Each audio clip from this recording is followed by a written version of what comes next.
Howdy peeps, and welcome back to the channel, or welcome if it's your first time here. What are we talking about today? Well, kind of a bit of a tanky update, something I've learned, and we shall see where we go from there. So, happy carers, fat loach. Here we have Bertie, my sunshine bristlenose female. Now those of you familiar with her, I will know that she has a penchant to eat blackbeard algae, and also that she's looking rather skinny right now,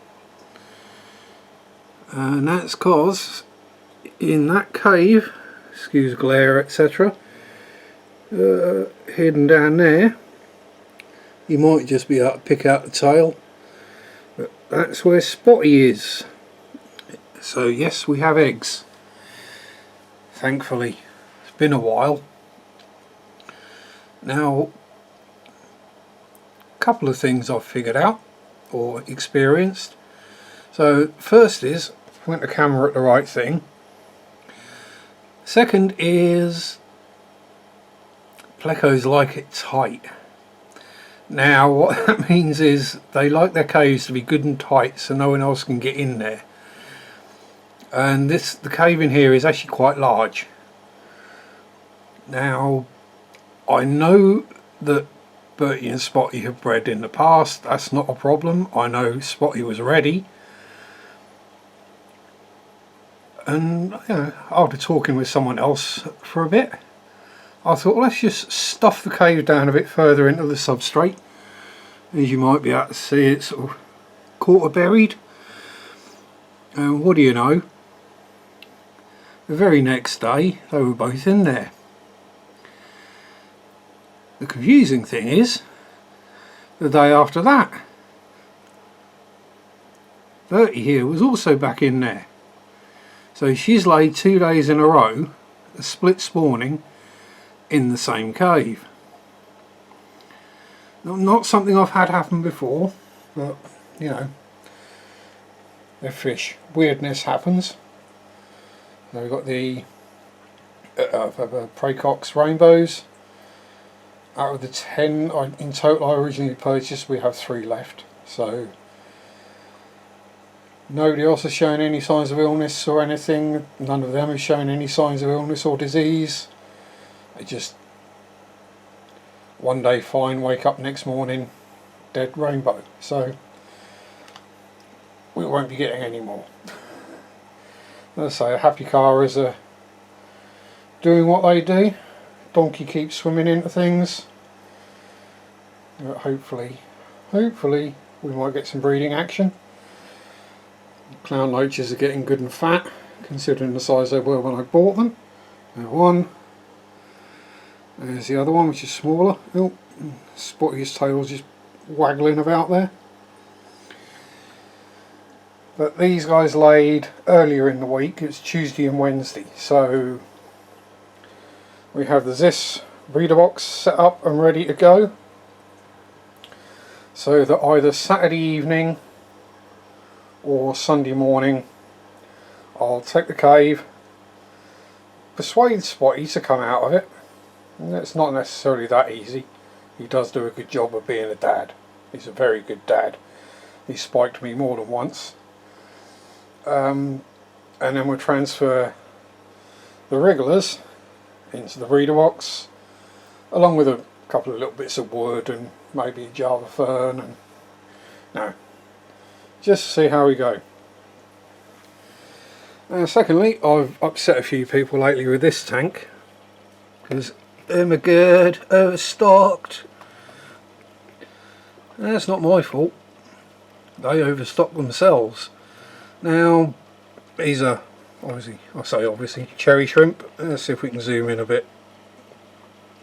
There we go. Don't know whether it'll actually focus, but all sorts of different types and colours in there. Blues, reds, blacks, wilds, oranges, rillies, tricolour rillies, yellow, you know, every kind of colour you could think of really of cherry shrimp is in there. Yes, people have complained that it's overstocked, but you know what, I sold 60 out of here in the last month, so it's not my fault it's overstocked, and I can see more buried girls already, so looks like we'll be selling some more on very shortly. And that very weird sort of orange and clear and greeny, really, right down the front there. No idea what's going on there.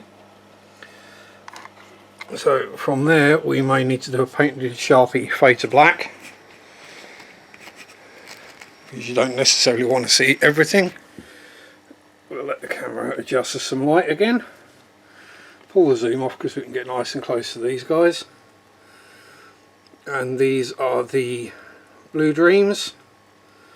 As you may be able to see, we've got plenty of little shrimplets zooming and trundling about in here now.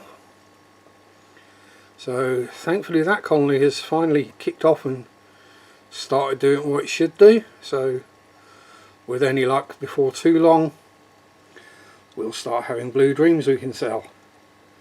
Yay! Another source of income. And another tank I'll probably get moaned at for it being too small, but hey ho. It happens. Now the other one, excuse it being extra cloudy, but that's because I've just been burying that cave, so that hopefully Fred and Ginger, the two, well, Fred's a super red bristlenose and Ginger's the longfin super red, and Ginger's normally hiding up under a rock over here somewhere. There she is. That's her favourite hidey hole. Oh, and while he's out, my oldest fish, Panda. He's a 3-year-old panda cory. Basically one of the first kind of fish I bought. Oh, and there's, might just about see through the glare, there's Fred on the back of his wood. So hopefully those guys will breed. And the other ones I want to breed are in here. I even gave them a stick-on food tablet to munch on. But these guys are super skittish and hidey. And there are, again, overstocked, Sharpie style as it were. There are actually, well, there's 11 fish in here. There's one who's not hidey-uppy. If I can point the camera in roughly the right direction. Let's pull the front door curtain across, shall we? That might help. That might kill the glare somewhat. There we go. So we've got the one remaining Ember Tetra. Don't ask.